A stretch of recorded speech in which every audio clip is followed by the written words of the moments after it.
Jeudi 26 avril 2024, conférence de presse du secrétaire exécutif du RHDP à la salle Félix Houphouët-Boigny du siège du parti présidentiel ivoirien.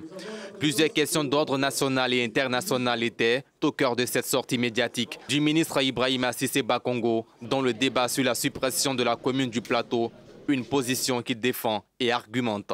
Ce qui se passe devant nous au Plateau joue avec la démocratie, joue avec toutes les règles. Je dis bien, joue avec toutes les règles. Dites ça, il faut le dire, il faut vous en convaincre. Ça joue avec tout. C'est en contradiction avec toutes les exigences démocratiques, avec toutes les règles démocratiques. En ce sens que, voilà une commune qui a 7000 habitants. 7000 habitants.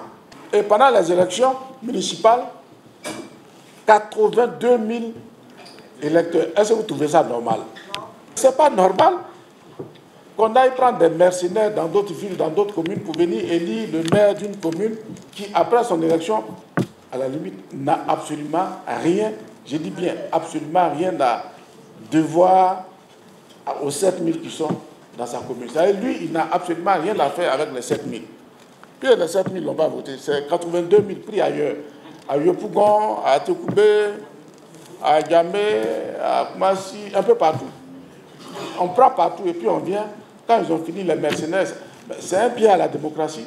Le secrétaire exécutif du RHDP n'a pas manqué de faire des précisions sur les relations qui existent et qui ont toujours existé, selon ses affirmations, entre son parti et le Parti démocratique de Côte d'Ivoire, le PDCI-RDA. Le président Ali-Kola Bédié et le PDCI, en qualité de membre du groupement politique du RHDP, avaient la même vision que nous.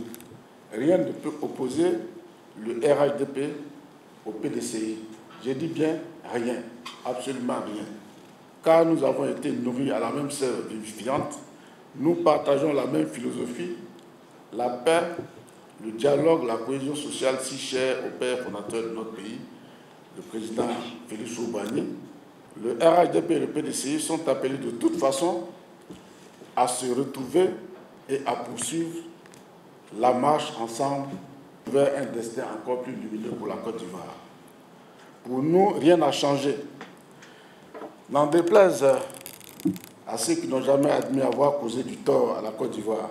Au sujet de la crise mondiale israélo-palestinienne et russo-ukrainienne, le RHDP en appelle au dialogue et à un cessez-le-feu. Même si certaines indiscrétions annoncent le président Ouattara comme candidat du RHDP à la présidentielle de 2025, le patron du parti au pouvoir, lui, n'a pas encore donné son avis sur la question à un peu plus d'un an de la présidentielle de 2025. Le parti n'a pas encore statué sur la question. Selon nos informations, une chose est sûre, Alassane Ouattara ne cesse d'exprimer sa volonté de laisser le pouvoir à une autre génération plus jeune en 2025.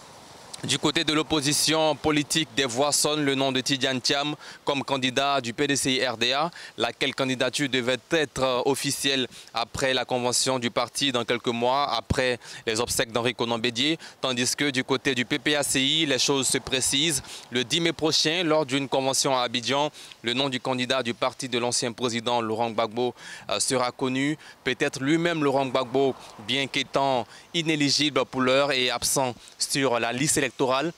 Et puis le véritable opposant au président Ouattara, Guillaume Soro, lui prépare son retour au bercail après plusieurs échanges téléphoniques avec le chef de l'État ce mois d'avril 2024. Même si rien n'est précis sur ce retour de Guillaume Soro en terre ivoirienne, les échanges entre les deux personnalités politiques participent à la décrispation du climat sociopolitique en Côte d'Ivoire.